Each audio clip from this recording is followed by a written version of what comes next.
Hola, qué emoción tenerte aquí. Me da mucho gusto darte la bienvenida a nuestro curso.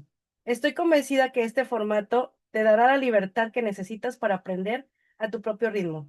Recuerda, tu progreso es tu mayor motivación. Así que adelante y espero que disfrutes el contenido del día de hoy.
Historia de los derechos humanos.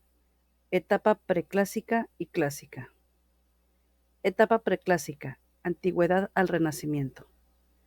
Esta etapa se caracteriza por el surgimiento de limitaciones al poder, aunque éstas no eran derechos humanos en el sentido moderno, es decir, universales e inherentes al individuo, sino privilegios estamentales o libertades concebidas.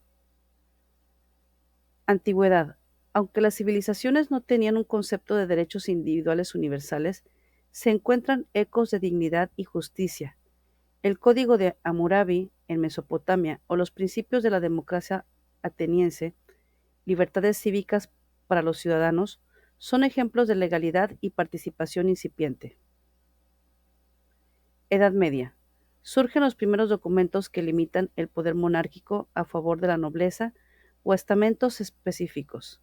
El ejemplo más emblemático es la Carta Magna de 1215 en Inglaterra, que estableció el derecho a un juicio legal, due process, y la prohibición de impuestos sin consentimiento, no taxation without representation, protegiendo libertades feudales. Transición. La filosofía estoica y el cristianismo aportaron la idea de la igualdad moral de todos los seres humanos ante Dios y la ley natural, sentando las bases filosóficas de la dignidad. Etapa clásica. Siglos XVI al XIX. La positivación de las libertades. Esta es la etapa de las revoluciones atlánticas y del triunfo del iusnaturalismo racionalista, donde los derechos dejan de ser privilegios para ser garantías inherentes al individuo. Inglaterra. Documentos como el Habeas Corpus Act de 1679 y el Bill of Rights 1689 consolidaron libertades esenciales como la prohibición de detención arbitraria y la supremacía parlamentaria, influyendo directamente en el concepto de debido proceso que aplica al derecho probatorio. Justnaturalismo racionalista. Filósofos como Locke postularon la existencia de derechos naturales, vida, libertad y propiedad, anteriores y superiores al Estado, cuya única función era protegerlos. Revolución Americana, 1776, la Declaración de Independencia y las enmiendas constitucionales, Bill of Rights de Estados Unidos, positivizaron estos derechos naturales como libertades civiles y políticas, libertad de expresión, religión, derecho a no autoincriminarse. Revolución Francesa, 1789. La Declaración de los Derechos del Hombre y del Ciudadano universalizó la idea, estableciendo la igualdad jurídica y la soberanía popular como fundamentos del Estado moderno, garantizando derechos como la presunción de inocencia, fundamental en el derecho probatorio.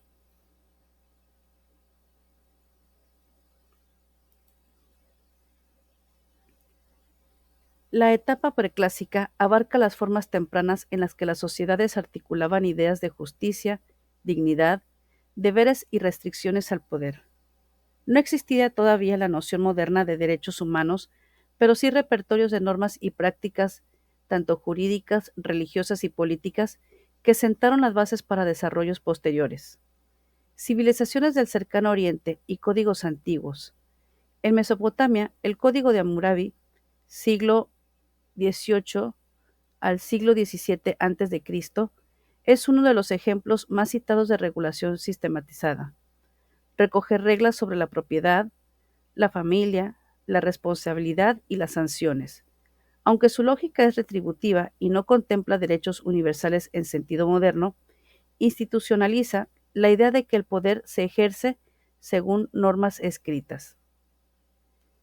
Paralelamente, en el Imperio persa, el cilindro de Ciro, siglo VI a.C., ha sido interpretado por algunos como un antecedente del reconocimiento de derechos a pueblos conquistados, es decir, la libertad de culto, retorno de deportados, si bien su lectura como cartas de derecho es debatida por los historiadores. Tradiciones religiosas y morales. Las grandes religiones, judaísmo, cristianismo, islam, hinduismo, budismo, aportaron nociones de dignidad, deberes hacia el prójimo y límites morales al poder. En la tradición hebrea, preceptos de justicia y el respeto por la vida y la propiedad aparecen en textos legales y proféticos.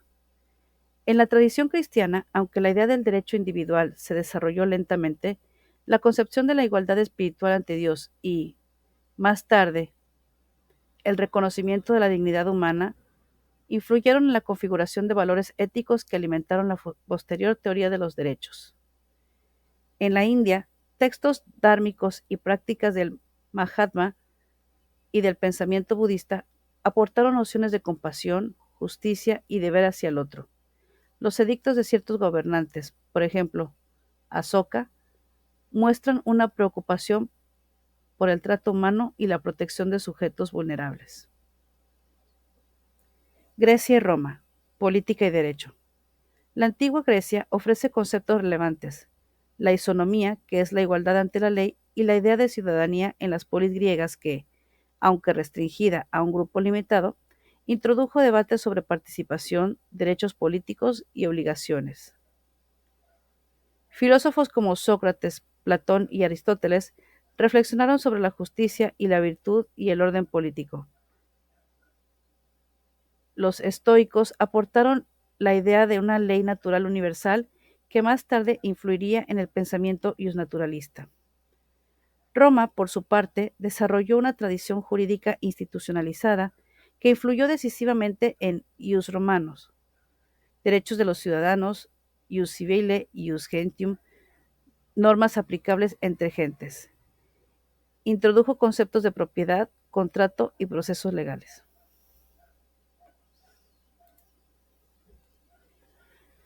La codificación del derecho romano y su recepción en la Edad Media y moderna será esencial para la formación del derecho europeo. Aportes relevantes, límites y alcances. En la etapa preclásica hay aportes funcionales y fundacionales, como son las reglas escritas, nociones de dignidad religiosa, categorías de ciudadanía y el embrión de la ley natural. Pero los límites son claros. La protección de derechos no era universal, la exclusión de mujeres, esclavos y extranjeros era frecuente, y la salvaguarda de la persona dependía de la condición social y de la voluntad del soberano o de la comunidad. Etapa clásica.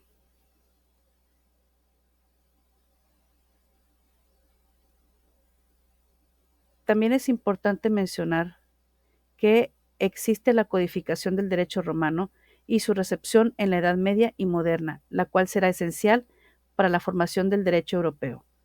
Aportes relevantes, límites y alcances.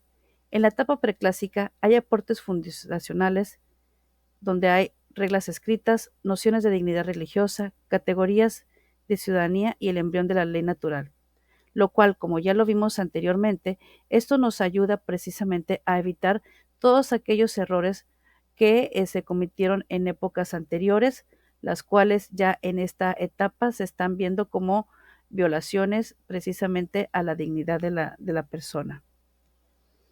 En la etapa clásica, sin embargo, la definición y cronología nos dice que la etapa clásica podría entenderse como el tránsito entre las raíces antiguas y la configuración moderna de los derechos.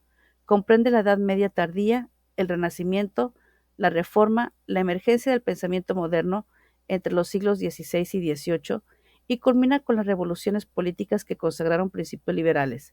En este periodo se consolida la idea de derechos individuales protegidos frente al Estado.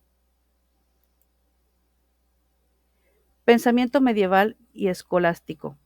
Durante la Edad Media, la escolástica, Tomás de Aquino, entre otros, sistematizó la relación entre la ley divina, ley natural y la ley humana. Tomás de Aquino vinculó la ley natural a la razón humana, donde ciertos preceptos morales derivan de la naturaleza del ser humano y son universalmente exigibles. Esta función entre teología y razón prepara la base metafísica para los derechos considerados inherentes a la persona. La Escuela de Salamanca y los primeros problemas globales.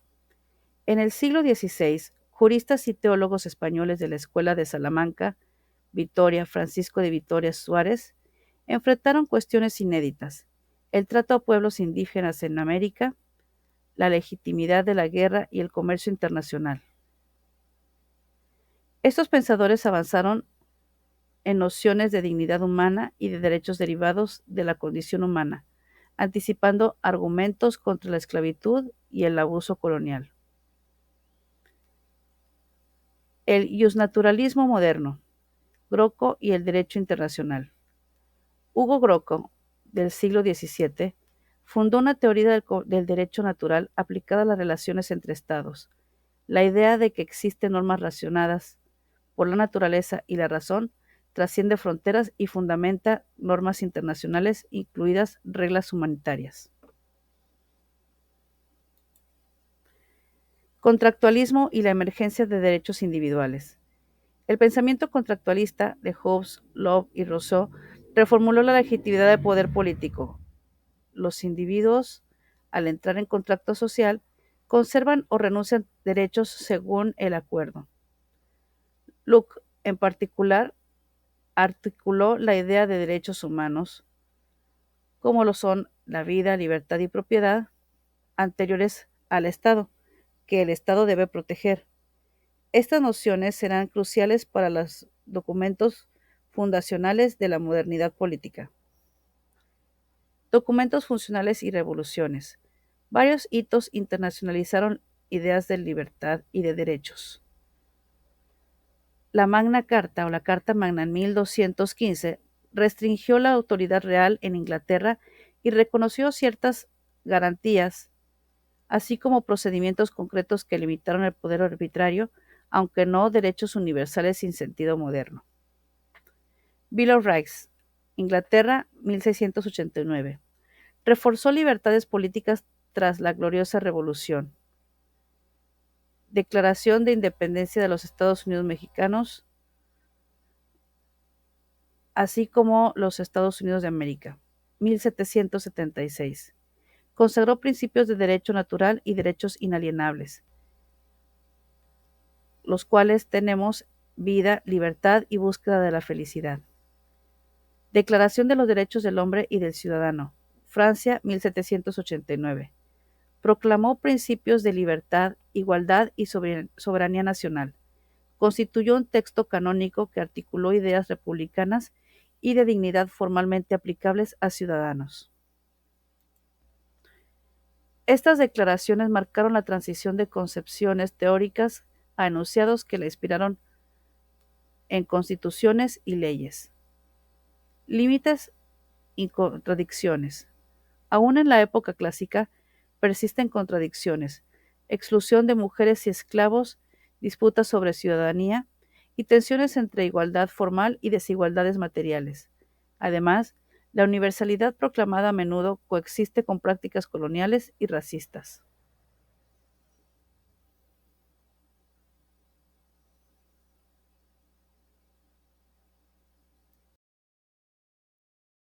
Con esto concluimos la sesión del día de hoy.